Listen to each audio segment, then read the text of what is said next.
जरा सुनो। आज हम लोग बात करेंगे रामायण की खूबसूरत और प्रेरक कहानियों के बारे में। रामायण के पात्र अगले जन्म में क्या थे कि उनको प्रभु श्री राम के साथ अपने जीवन को जीने का सुअवसर प्राप्त हुआ। इसको जानने का प्रयास करेंगे।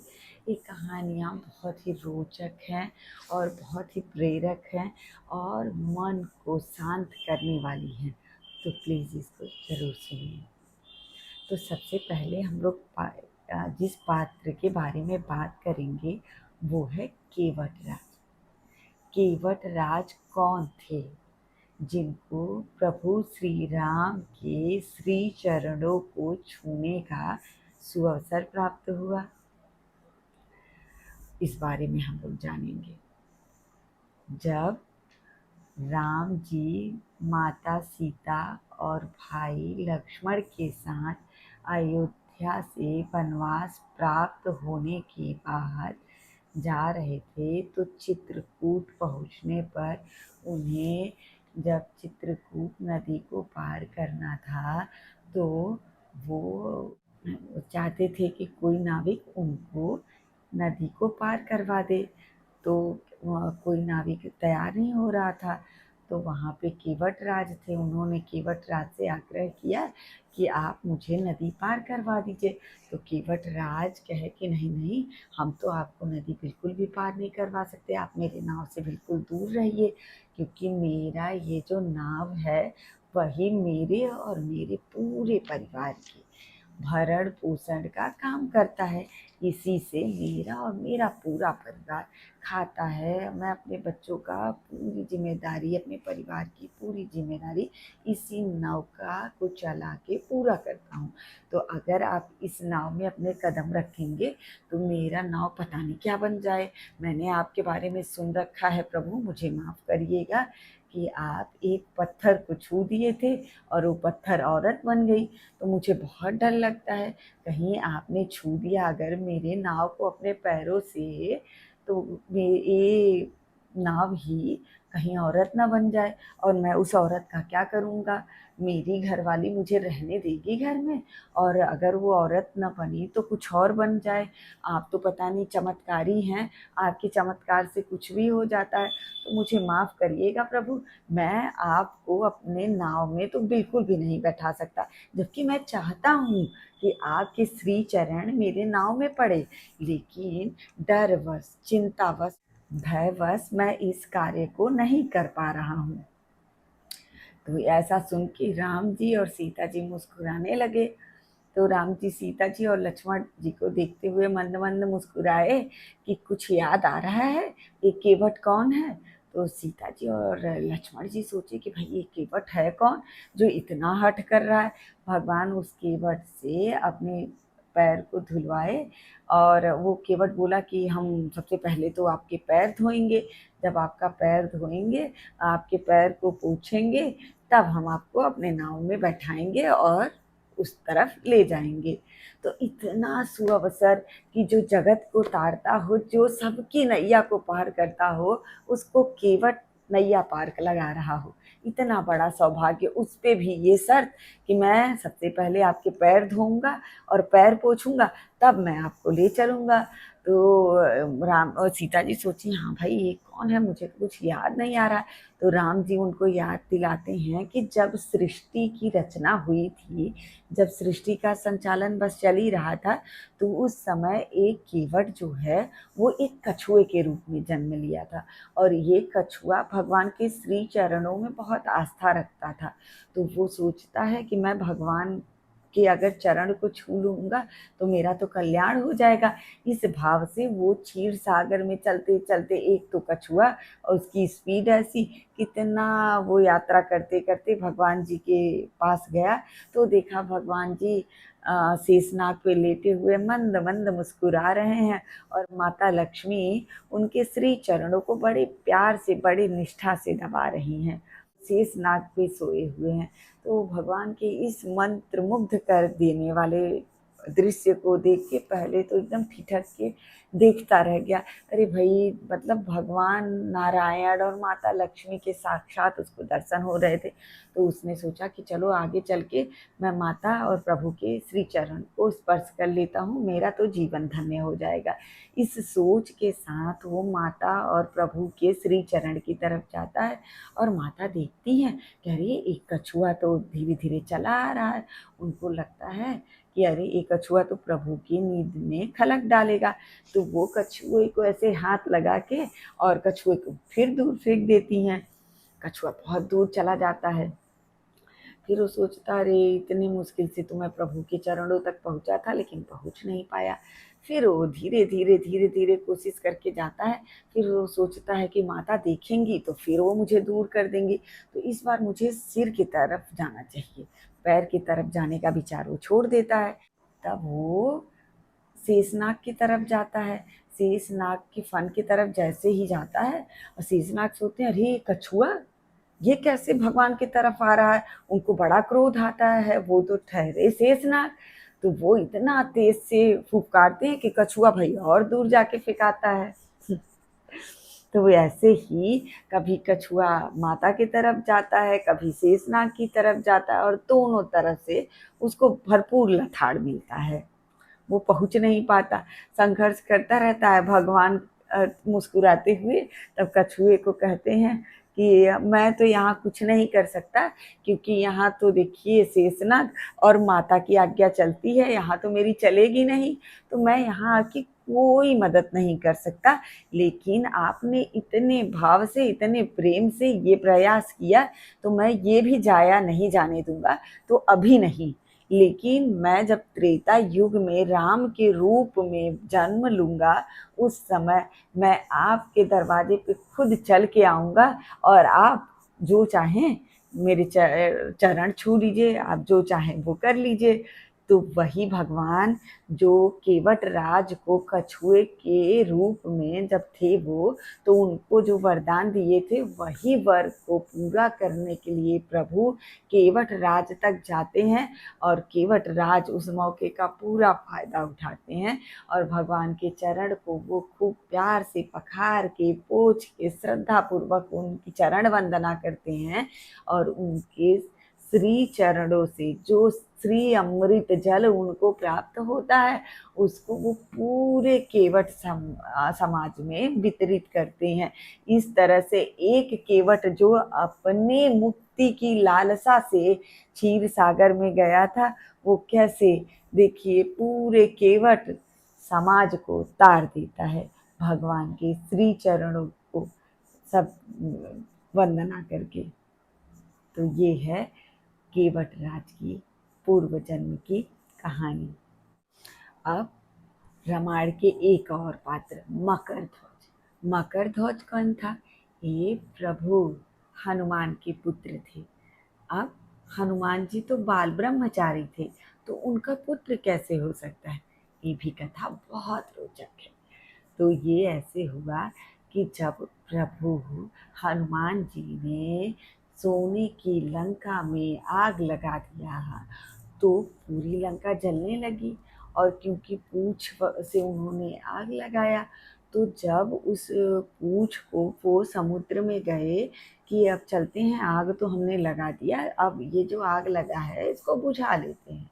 तो समुद्र में गए तो इतना पूरी लंका भभक रही थी, आग की लपटों से जल रही थी।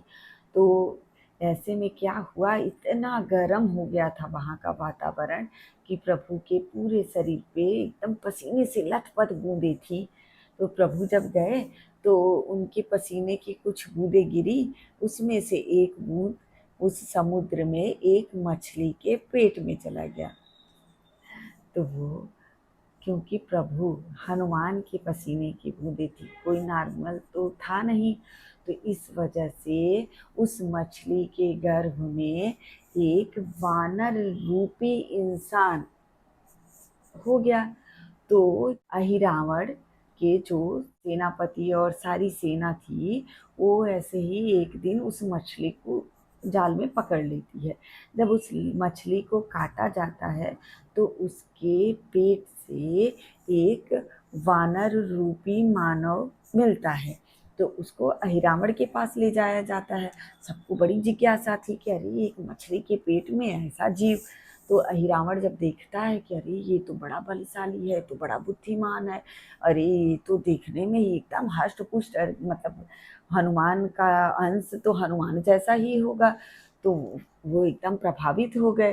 तो बोले कि हम पाताल लोक का सेनापति इनको नियुक्त करते हैं। तब से हनुमान जी के मानस पुत्र अहिरावण, जो मछली के गर्भ से प्राप्त हुए थे, वो सहस्त्र रावण के पाताल लोक में सेनापति नियुक्त हो गए।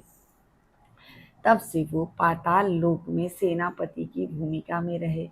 जब राम और लक्ष्मण जी को अहिरावण ने अपहरण करके माता को बलि देने की इच्छा से पाताल लोक ले गया, तब हनुमान जी के मानस पुत्र मकरध्वज को अहिरावण ने पाताल लोक का सेनापति नियुक्त कर दिया।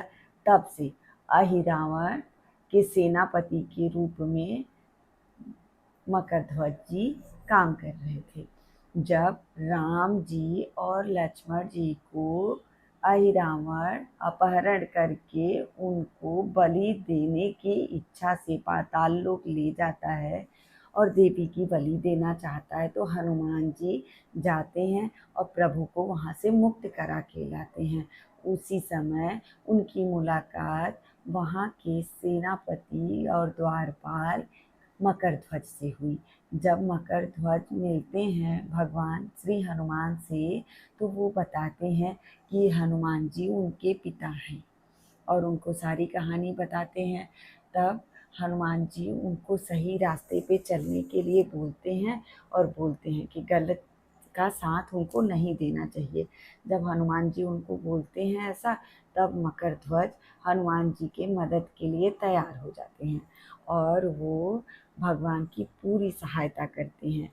हनुमान जी अहिरावण का वध करके आते हैं। उस समय पाताल लोक के राजा अहिरावण रहते हैं। जब उनका वध हो जाता है तो हनुमान जी मकरध्वज को वहाँ का राजा नियुक्त करते हैं और कहते हैं कि वो पाताल लोक की सेवा करे और सही राह पे चले और वहाँ के रहने वाले लोगों को भी सद्मार्ग पर ले। आपको पता है कि सीता जी का लावा परछन किसने किया था? है ना रोचक कहानी। कि राजा जनक की तो सिर्फ पुत्रियां थी, पुत्र तो था नहीं, तो सीता जी का लावा परछन किया किसने था? सीता जी का स्वयंवर के बाद विवाह का रस्म चल रहा था। तो जब लावा परछन की बारी आई तो ये हुआ कि अब सीता जी के भाई को बुलाया जाए और वो आके लावा परछन की विधि को संपन्न करे। जब ऐसा पंडित जी द्वारा कहा गया तो राजा जनक से लेके राजा दशरथ तक, माता सीता की, इस लोक की माता से लेकर धरती माता तक सब लोग चिंतित हो गए कि अब माता सीता का लावा परछन कौन करेगा। तब ये श्याम वर्ण के एकदम हट्टे कट्टे पुरुष आए और वो बोले कि मैं लावा परछन की विधि को संपन्न करूँगा। तो राजा जनक खड़े होते हैं और कहते हैं कि हम तो आपको जानते नहीं कि आप कौन हैं, हम कैसे आपको अपनी पुत्री के विवाह के इतने महत्वपूर्ण रस्म को करने की अनुमति दें। तब वो जो पुरुष आए थे वो बताते हैं कि वो मंगल देव हैं और वो धरती माता की आज्ञा अनुसार माता सीता की लावा परछन विधि के लिए आए हैं। तब राजा जनक को थोड़ा सा शांति मिलता है। तब वो धरती माता से पूछते हैं तो धरती माता उनको बताती है कि जैसे सीता माता उनकी पुत्री हैं, वैसे ही मंगल भगवान भी उनके पुत्र हैं। तो क्योंकि माता सीता उनकी पुत्री हैं और भगवान मंगल उनके पुत्र हैं, तो दोनों लोग भाई बहन हुए। तो वो इस लावा परछन की विधि को संपन्न कर सकते हैं। तब माता सीता के विवाह में मंगल भगवान ने लावा परछन की विधि को संपन्न किया था। और जब भगवान मंगल ने लावा परछन की विधि को संपन्न किया तो सब लोग खुश हो गए कि माता सीता को एक भाई भी है। तो ये थे माता सीता के भाई भगवान मंगल। माता सीता धरती माता की पुत्री हैं। उनको राजा जनक धरती से प्राप्त किए थे, ये तो सबको पता है। लेकिन वो धरती तक गई कैसे, ये पता है? तो फिर चलिए इस रोचक कहानी पे बात करते हैं। राक्षसों का आतंक चारों तरफ व्याप्त था। चारों तरफ राक्षसों के आतंक से हाहाकार मचा हुआ था। तो राक्षसों ने बहुत सारे ऋषि मुनियों का वध कर दिया था और उनका गला काट दिया था। उस गले से जो रक्त उनको प्राप्त हुआ था एकदम तपस्वी ऋषियों से, उस रक्त को उन लोगों ने इतना रक्त बहा कि एक मटके में एकत्रित करके धरती के गर्भ में डाल दिया। तो ये धीरे धीरे करके राजा जनक के यहाँ तक ये पहुँच गया। ये शायद धरती माता के इच्छा से पहुँचा हो। तो वहाँ पे एकदम सूखा पड़ने लगा, अकाल जैसी स्थिति हो गई। समझ नहीं आ रहा था राजा जनक को कि एकाएक ऐसा क्या हो गया कि उनके राज्य में इतनी दुखद इतनी विपत्ति आ गई। तो वो वहाँ के ऋषि मुनियों से बातचीत करते हैं। तो वो बोलते हैं कि एक सोने का हल बनाया जाए, और क्योंकि राजा जनक एक महात्मा महान पुरुष और अपनी अर्धांगिनी के साथ अगर उस जमीन की वो जुताई करेंगे तो धरती माता प्रसन्न होंगी, इंद्रदेव प्रसन्न होंगे और बारिश होगी। तो इस सोच के साथ वो सोने का हल बनाते हैं। पूजा पाठ हवन कीर्तन होता है और भगवान जनक धरती का करते हैं। तो जब वो हल चलाना शुरू करते हैं तो एक जगह हल जाके रुक जाती है। वहाँ कुछ उनको कठोर टाइप का कि अब हल इससे आगे तो बढ़ नहीं पा रहा है, ऐसा करके आभास होता है। तब वो उसको खुदवाते हैं जगह को। जब खुदवाते तो वहाँ से एक मटका प्राप्त होता है। उस मटके में जब देखा जाता है तो एक प्यारी सी मनोहर मूर्ति वाली एकदम प्यारी सी बेटी होती है। राजा जनक क्योंकि उनकी कोई संतान नहीं रहती तो वो इतने प्रसन्न हो जाते हैं, इतने प्रसन्न हो जाते हैं। तो वो जो जानकी जो वसुधा थी, जो धरती पुत्री थी, वो राजा जनक की सुता जानकी कहलाई। राजा जनक ने सीता स्वयंवर के लिए धनुष पे प्रत्यंचा चढ़ाने वाले को ही चुना जाए, ऐसी शर्त क्यों रखी? आपने सोचा होगा। शायद कुछ लोगों को पता भी होगा, पर जिसको पता नहीं है उसके लिए चलिए इस स्टोरी को सुना जाए। जब माता सीता केवल 8 वर्ष की थी, बात तब की है। उस समय वो अपने घर की, क्योंकि सबको पता है कि माता सीता को खाना बनाना, घर का काम करना बहुत पसंद था, अपनी माँ का हाथ बटाना बहुत पसंद था। तो वो अपनी माँ की सहायता कर रही थी। उसी दौरान उनको लगा कि ये धनुष ऐसे इतने सालों से यहाँ लेटा हुआ है और इसको कोई उठा के साफ नहीं करता, इसको तो उठा के विधिवत सफाई करने की ज़रूरत है।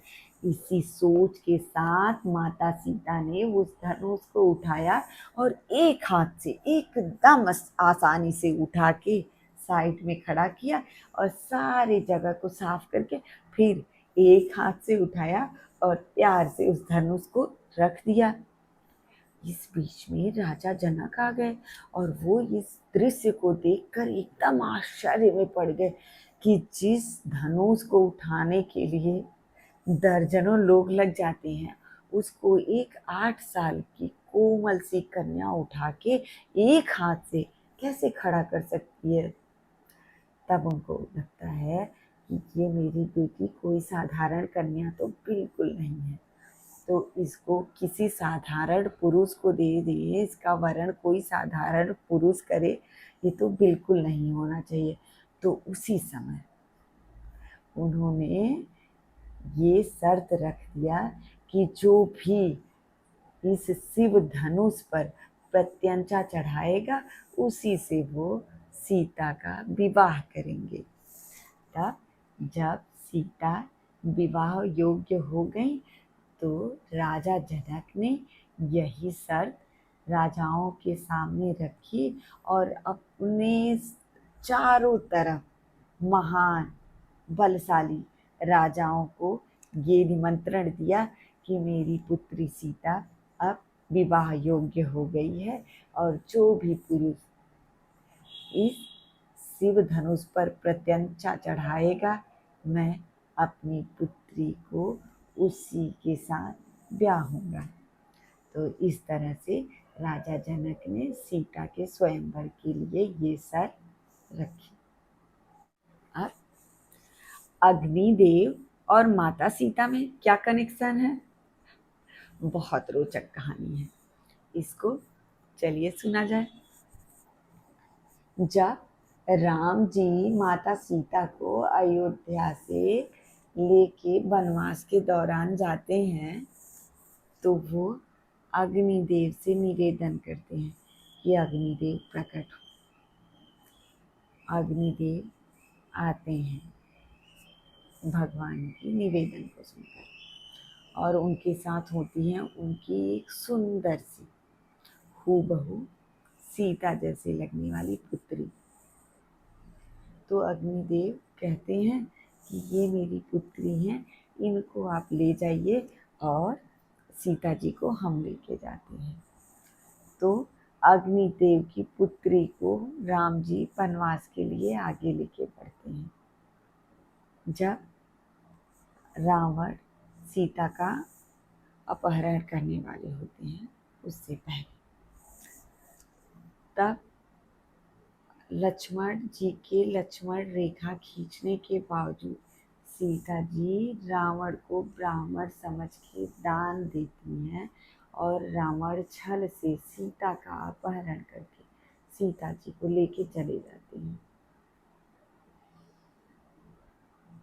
तब उनको जब वो अपने महल में रखते हैं तो उनका वस्त्र कभी मैला नहीं होता। क्यों? क्योंकि ये जो वस्त्र रहता है उनको अग्निदेव दिए रहते हैं, जिसको वरदान रहता है कि वो वस्त्र कभी मैला नहीं होगा। और माता सीता के पास एक अक्षय पात्र होता है जिससे कि कभी भी अनाज या फल या जो भी कभी समाप्त नहीं होगा। इसीलिए पूरे रावण के लंका में रहने के दौरान माता सीता को न रावण से अन्न की जरूरत पड़ी थी न वस्त्र की जरूरत पड़ी थी। और जब राम जी युद्ध करके माता सीता को रावण के यहाँ से लेके आते हैं तब ये जो अग्नि परीक्षा वाली बात थी वो इसलिए करवाई गई थी ताकि अग्निदेव को उनकी पुत्री को लौटा दिया जाए और अग्निदेव से माता सीता को वापस लिया जाए। इसीलिए इस अग्नि परीक्षा के दौरान अग्निदेव को उनकी पुत्री वापस कर दिया जाता है और जो माता सीता अग्निदेव के पास रहती हैं वो फिर से राम जी के पास आ जाती हैं। लेकिन राम जी के पास जब माता सीता आती हैं और जो अग्निदेव की पुत्री रहती हैं राम जी को जब छोड़ के जाने लगती हैं, तो वो बोलती हैं कि प्रभु, इतने दिनों में आपकी पत्नी की भूमिका निभाते निभाते मैंने तो आपको अपना पति मान लिया था। मैं आपको कैसे छोड़ दूँ, मैं क्या करूँ अब। तो राम जी माता से बोलते हैं कि इस जन्म में मैंने तो सीता जी को एक पत्नी होने का वरदान दिया था, तो इस वजह से मैं आपको अपनी पत्नी के रूप में स्वीकार नहीं कर सकता। इसलिए आपको अभी जाना होगा और मैं आपके लिए जब कलयुग में जन्म लेके आऊँगा तब मैं आपका वरण करूँगा। तब अग्निदेव की पुत्री हिमाचल की पहाड़ियों पे जाके माता वैष्णो देवी के रूप में स्थापित हो जाती हैं और वहीं भगवान की आराधना करते हुए, भक्तों की मनोकामना पूर्ण करते हुए वहीं भगवान की प्रतीक्षा करने लगती हैं। और भगवान ने माता को ये वरदान क्यों और कब दिया था कि वो एक पत्नी व्रता रहेंगे, इस कहानी को जानते हैं। जब भगवान राम की शादी माता सीता से होता है और वो माता सीता को अयोध्या लेकर आते हैं, उस दौरान सीता जब अयोध्या आ जाती हैं और जो प्रभु राम की माता सीता से मिलने का पहला रात्रि होता है, वो जाते हैं माता के पास, तो बोलते हैं कि आज माता राम जी बोलते हैं अपनी माता के लिए कि मैं माता से मिल के आ रहा हूँ। माता ने कहा कि आज मैं आपसे सीता जी से पहली बार मिलने आ रहा हूँ, तो मुझे आपको एक उपहार देना चाहिए। तो मुझे समझ नहीं आ रहा था कि मैं ऐसा क्या अनमोल उपहार आपको दूँ। तो मैंने सोचा एक पत्नी के लिए सबसे खूबसूरत उपहार यही होगा कि वो अपने पति की एक मात्र पत्नी बन के रहे। तो इसलिए मैं आपको आज एक वचन देता हूँ कि इस जीवन में मैं आपके सिवा किसी का वरण नहीं करूँगा। क्या आपको पता है रामायण के कौन से पाठ का पाठ घरों में करना मना है? है ना रोचक कथा। तो चलिए फिर इस बारे में बात करते हैं। रामायण के उत्तर पाठ का पाठ घर में नहीं किया जाता। क्यों? क्योंकि इसमें प्रभु श्री राम से माता सीता के बिछड़ने की कहानी को किया गया है। इसमें लव कुश के वनवास, माता वन में रहने का और माता के लव कुश का वन में रह के कठिनाई से पालन पोषण का वर्णन है। तो इसलिए ऐसा कहा जाता है, ऐसा माना जाता है कि अगर इस पाठ का पठन किया जाएगा घरों में, तो घरों में खुशी के बजाय लोगों का मन आहत होगा।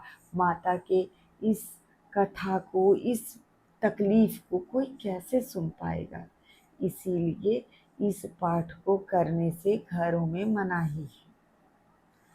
और एक मत तो ये भी है कि ये पाठ घरों में करने से घर में कलेश बढ़ता है, घर पे संकट आता है। इस वजह से भी इस पाठ का वर्णन घरों के लिए मना है। लेकिन आपको क्या लगता है ये पाठ का वर्णन किस लिए मना किया गया होगा?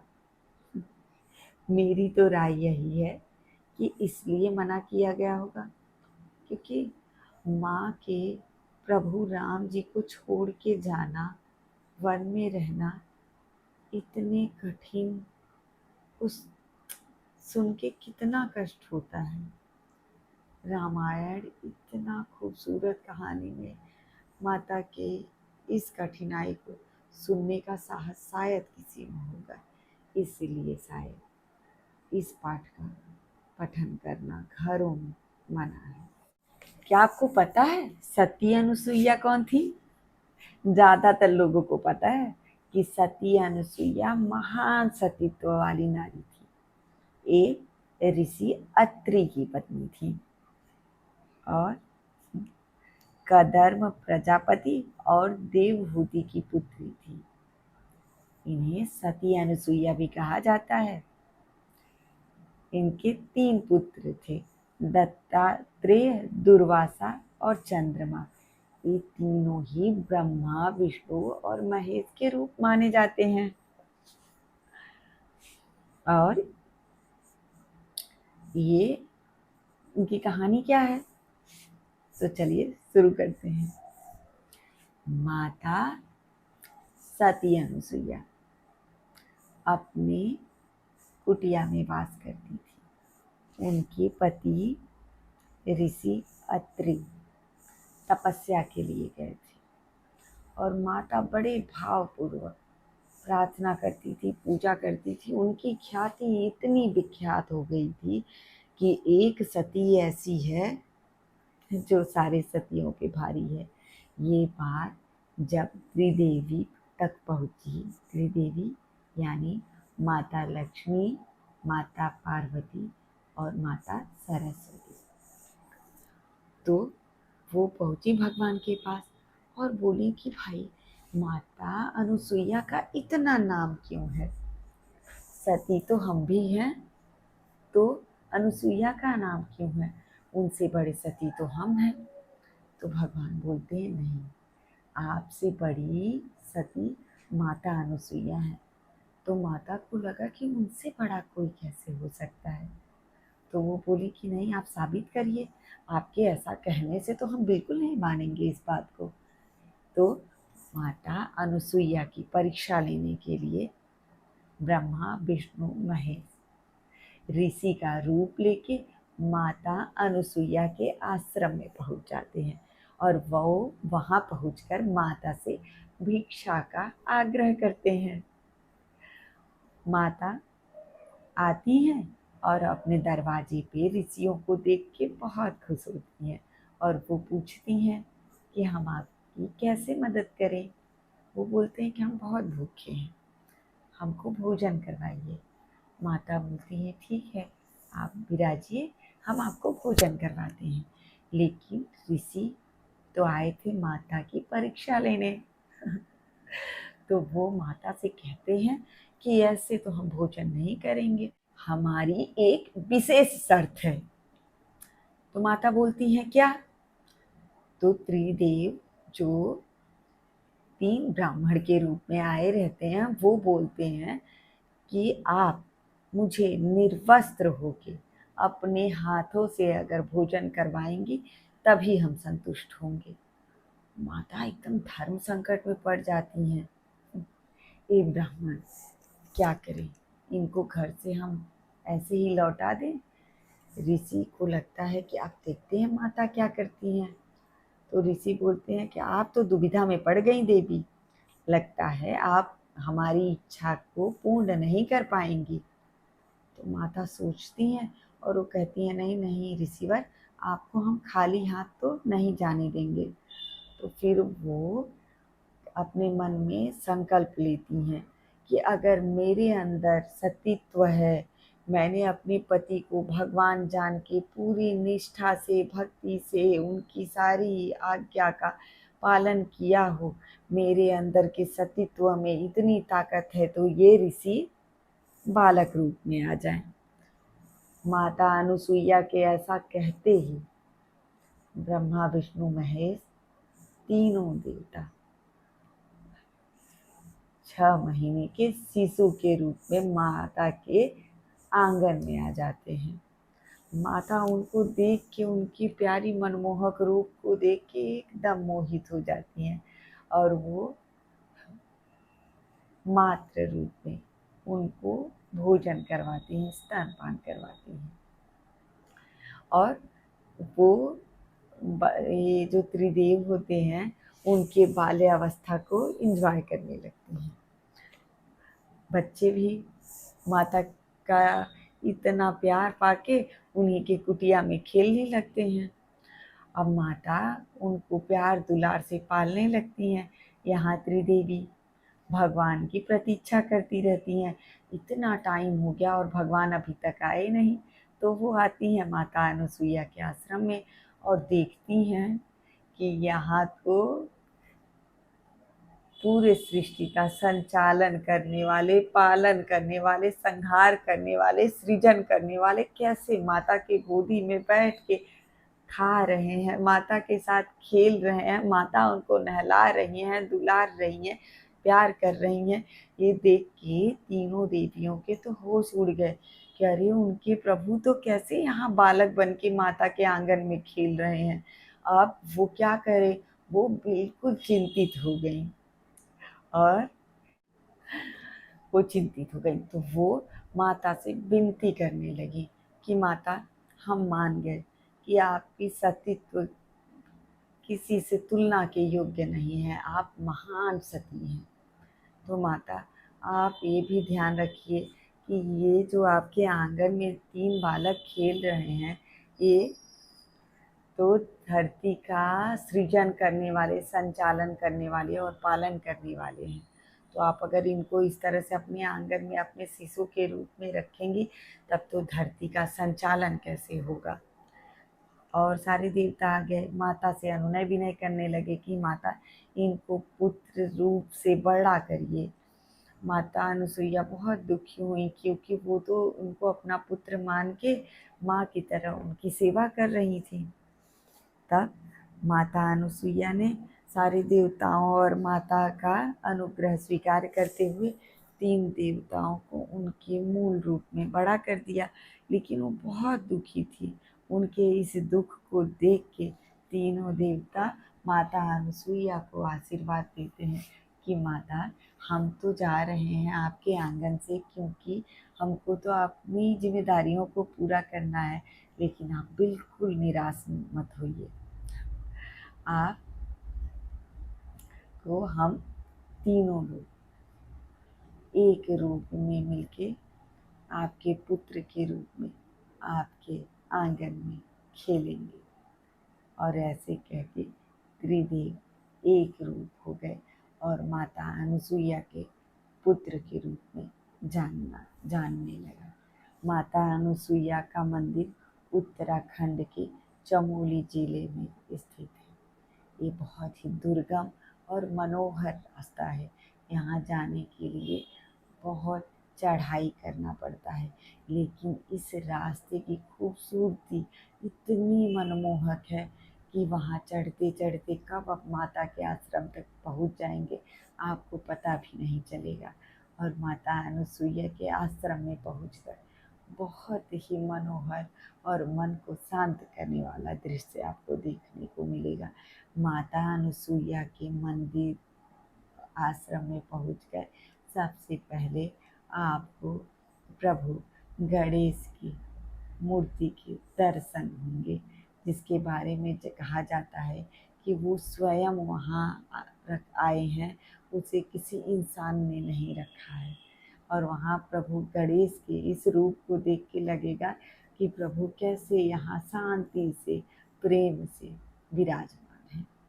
क्या आपको पता है, लक्ष्मण जी जब राम जी और सीता जी की सेवा में लगे थे तो लक्ष्मण जी 14 वर्षों तक कभी नहीं सोए थे। क्यों? इसलिए कि जब माता सीता और प्रभु श्री राम वन में वास कर रहे थे तो लक्ष्मण जी ने ये प्रतिज्ञा ली थी कि वो एक पल भी विश्राम नहीं लेंगे, ताकि वो प्रभु श्री राम और माता सीता का चरण वंदना करते हुए हमेशा उनकी सेवा में लगे हैं। इस प्रतिज्ञा के लिए लक्ष्मण जी 14 वर्षों तक कभी नहीं सोए। जब माता और प्रभु की सेवा करते हुए लक्ष्मण जी को काफ़ी दिन हो गया और सो नहीं रहे थे। तो निद्रा देवी भगवान लक्ष्मण के समक्ष उपस्थित होती हैं और उनसे बोलती हैं कि प्रभु, मैं निद्रा देवी हूँ और आपको अब कुछ देर विश्राम करना ही होगा। अगर आप विश्राम नहीं करेंगे तो फिर आपकी बुद्धि, विवेक, शरीर सब छीण होने लगेगा। मैं आपसे निवेदन करने आई हूँ कि कृपा करके आप थोड़ी देर विश्राम करिए, थोड़ी देर प्रभु की सेवा में लगिए, ताकि मैं अपना काम अच्छे से कर सकूं और आप भी अपना काम अच्छे से कर सकिए। तो प्रभु लक्ष्मण माता निद्रा के सामने हाथ जोड़ के बोलते हैं कि माता, मैंने प्रण लिया है कि मैं 14 वर्षों तक विश्राम नहीं कर सकता, क्योंकि मुझे भ्राता राम और माता सीता का सेवा करना है। तो निद्रा देवी उनको बताती हैं, तब ऐसे अब बताइए हम क्या करें, मेरे पास तो अब कोई विकल्प नहीं है। तब भगवान उनसे हाथ जोड़ के बोलते हैं कि आप जाइए उर्मिला के पास और उनको बोलिएगा कि लक्ष्मण जी ने कहा है कि उनके हिस्से की नींद उर्मिला को लेनी होगी, तब जाके वो यहाँ पे माता सीता की सेवा कर पाएंगे, प्रभु श्री राम की आज्ञा का पालन कर पाएंगे। तब निद्रा देवी जाती हैं उर्मिला जी के पास, वो भी अपने प्रभु।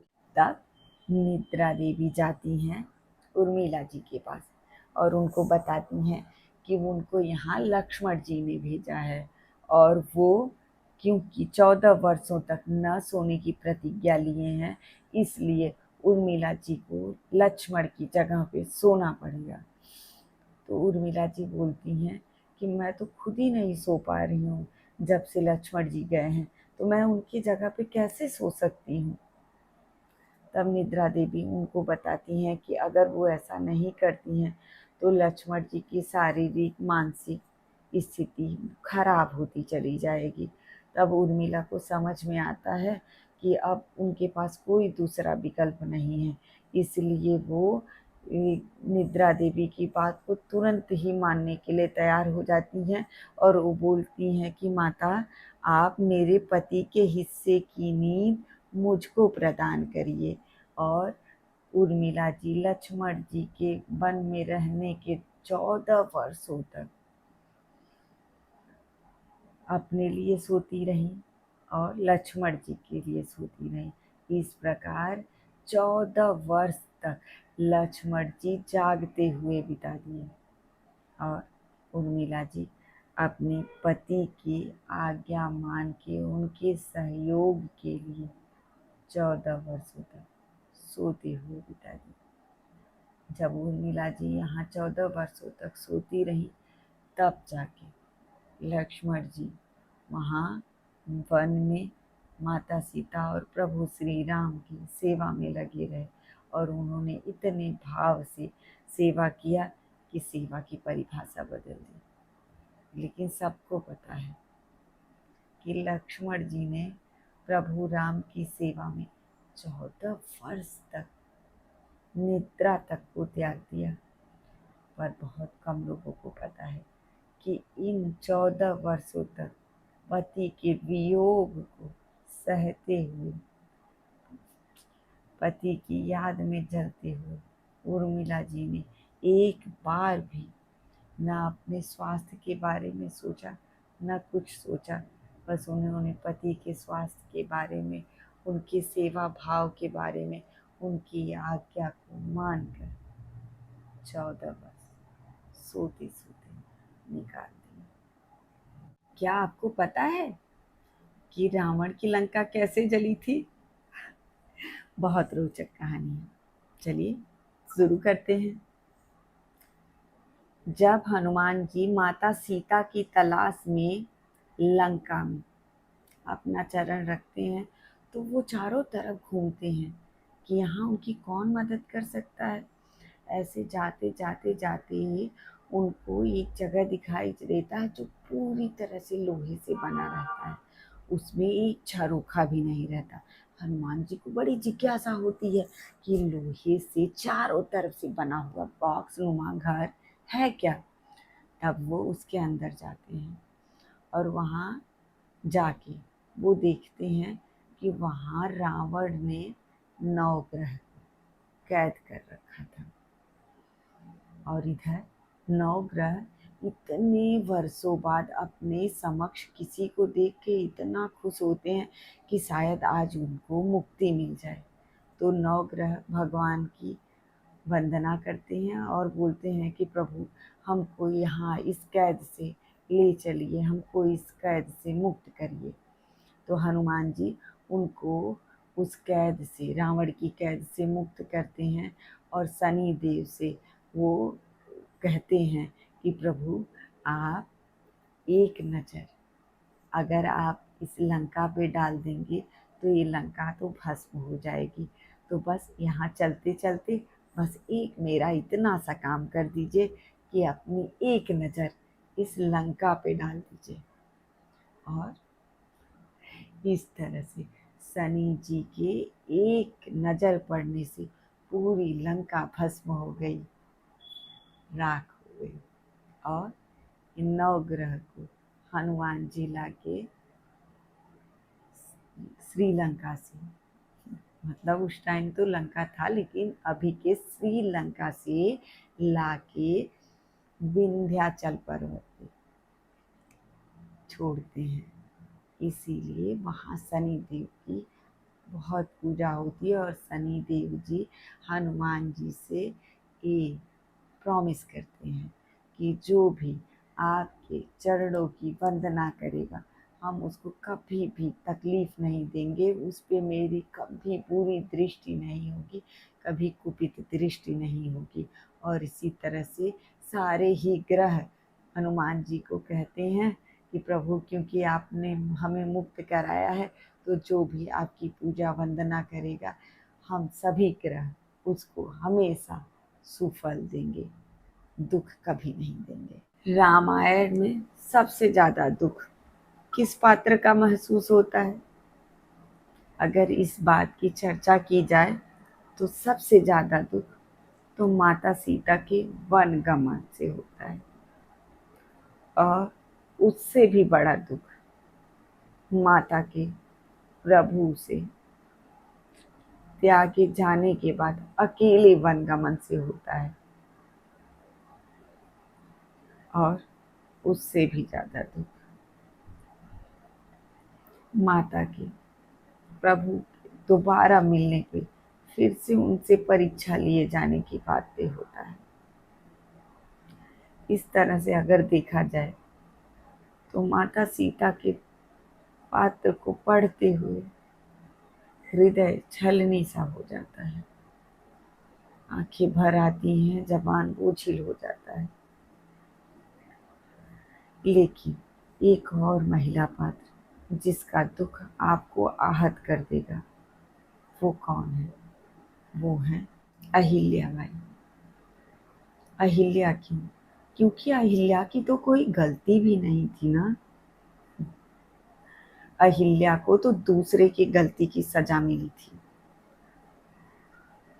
जहां उनको उनके पति द्वारा भी सजा दिया गया, जबकि उनके पति द्वारा तो उनको संरक्षण मिलना चाहिए था ना।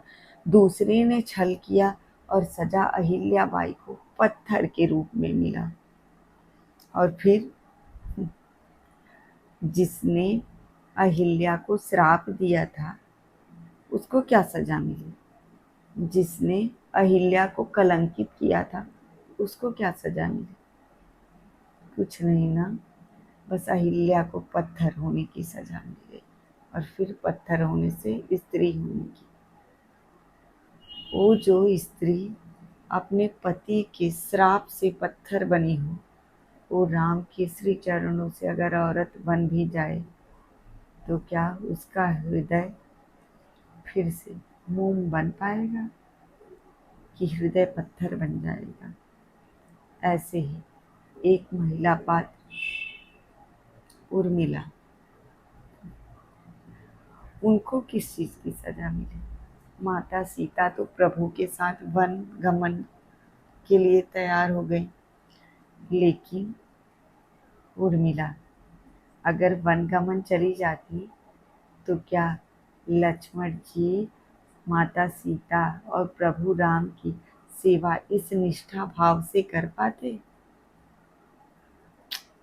नहीं ना। उन्होंने 14 वर्षों तक सोते सोते बिता दिया ताकि लक्ष्मण जी सीता माता और राम जी की सेवा कर सके। तो इस तरह से एक तीसरी बात रामायण की जो मन को हिला के रख देता है, जिसका दुख मन को व्याकुल कर देता है, व्यथित कर देता है, वो है उर्मिला जी। हनुमान जी को राम जी ने कैसे राजी किया कि वो जब इस धरती लोक को छोड़ के जाएं तो उस समय हनुमान जी उनसे दूर हों। हनुमान जी को बुला के राम जी बोलते हैं हनुमान जी से कि मेरी एक अंगूठी गुम हो गई है और आप जाइए पाताल लोक में और देखिए कि वो अंगूठी कहाँ है, लेके आइए। हनुमान जी भोले भाले चले जाते हैं पाताल लोक में वो अंगूठी लाने। और जब वहाँ जाते हैं वो तो देखते हैं कि वहाँ तो पूरे अंगूठी का पहाड़ है।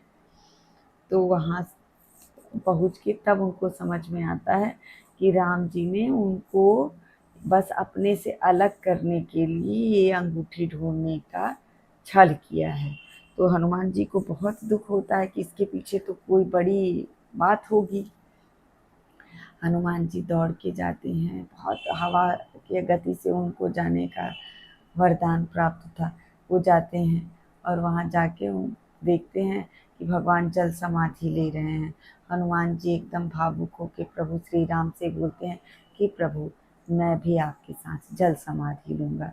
इस तरह से भगवान की जल समाधि लेने की जिद पर प्रभु श्री राम उनको समझाते हैं कि नहीं, आप जल समाधि नहीं ले सकते, आप यहीं रह के मेरा इंतज़ार करिए, मैं आपसे फिर कलयुग में मिलने आऊँगा।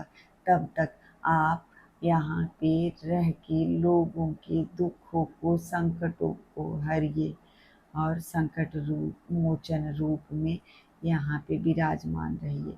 प्रभु श्री राम के इस आज्ञा को पाकर मानकर प्रभु हनुमान भगवान की पूजा अर्चना करते हुए, उनका इंतजार करते हुए कलयुग में सबके दुखों का निवारण कर।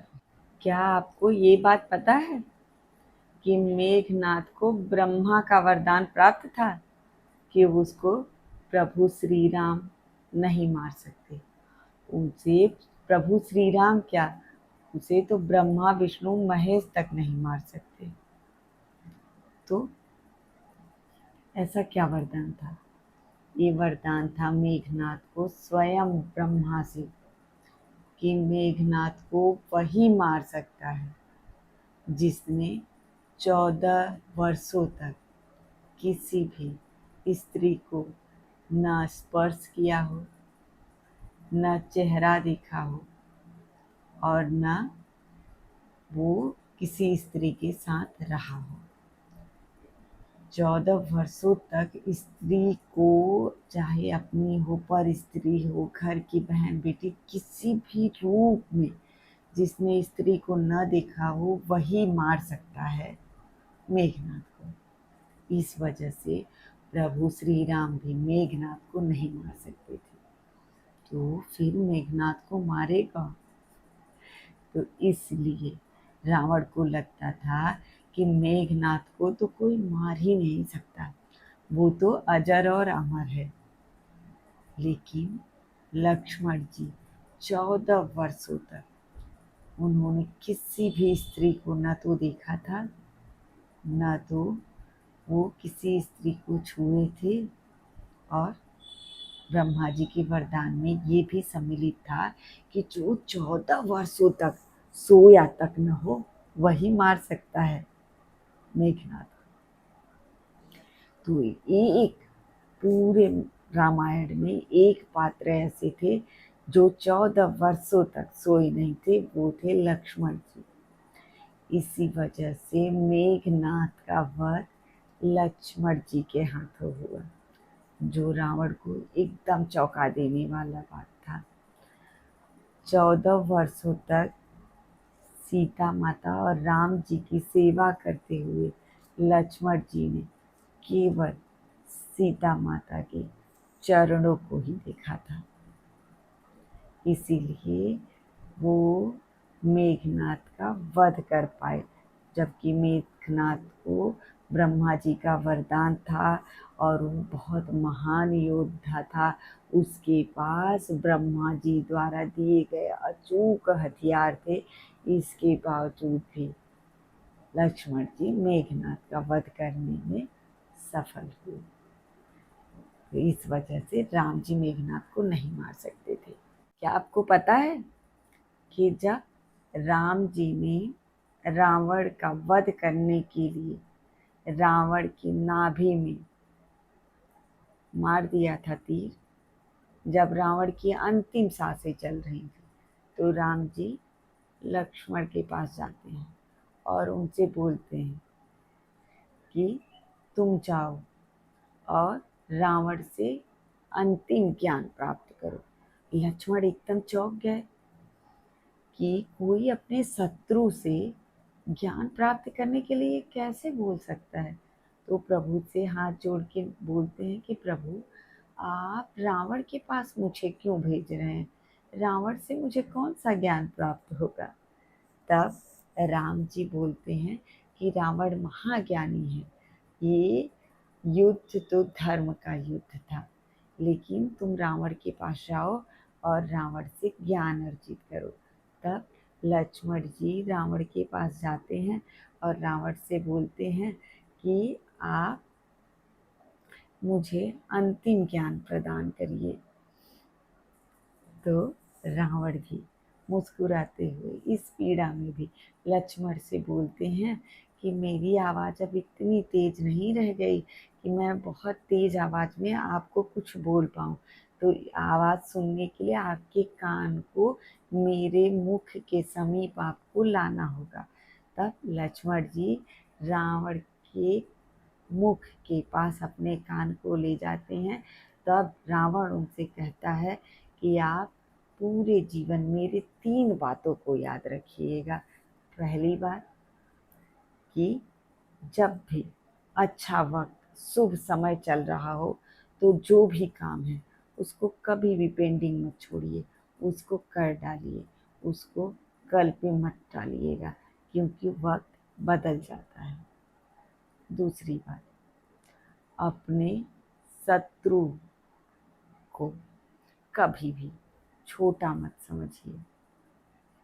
मैं भी राम को एक साधारण मानव ही मान रहा था, और मैंने जब तपस्या किया था ब्रह्मा जी का, तो मैंने मानव को एक तुच्छ प्राणी मान के ही अपने वर में मानव को निकाल दिया। नहीं तो मैं ये मांग सकता था कि मुझे मनुष्य भी न मार पाए, लेकिन मेरे मन में मनुष्य को लेके इतना तुच्छ, इतना छीड़ भाव था। मैंने मनुष्य को इतना छोटा समझा कि मैंने ब्रह्मा जी से अपने वर में ये मांगना उचित ही नहीं समझा, जो आज मेरे मृत्यु की वजह। और तीसरा बात, ये हमेशा याद रखिए कि आपकी जो गुप्त रहस्य हो वो आप किसी के साथ शेयर मत करिएगा, वो चाहे कोई आपका कितना भी अपना हो। आज मेरे मृत्यु की वजह अपनी बात किसी तीसरे से शेयर करना ही बना है। अगर मैं ऐसा नहीं करता तो आज मैं इस तरह से मृत्यु शैया पे नहीं होता। मैंने अपने भाई विभीषण को अपना भाई समझा, अपना सगा संबंधी समझा।